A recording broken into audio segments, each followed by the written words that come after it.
কোথায় এটা, কোথায় এত সুন্দর জায়গা? সরি, এটা তো আমার ডায়লগ না বন্ধুরা। তো বন্ধুরা, এটা এত সুন্দর একটা জায়গা, ফরেস্ট, এটা আমাদের প্রিয় কুমারগঞ্জের রোডে এই ফরেস্টটি তোমরা দেখতে পাবে। এখানে একবার হলেও এসো, কারণ এত মুগ্ধ করা সৌন্দর্য রয়েছে এখানে। ফরেস্টের ফরেস্ট শুরু।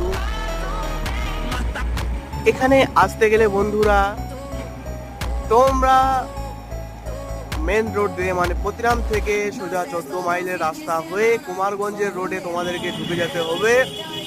আর এই রকম মনোরম সুন্দর দৃশ্য তোমরা দেখতে পাবে। তার আগে বলে দিই, এখানে আসলে কিন্তু একটা কথা মাথায় রেখো, এখানে আসলে কিন্তু কিচ্ছু করতে হবে না, জাস্ট ভিডিও একটা করবে আর ছেড়ে দেবে। তো আজকে এই পর্যন্ত বন্ধুরা, ভিডিওটি ভালো লাগলে অবশ্যই like comment share. Good bye বন্ধুরা।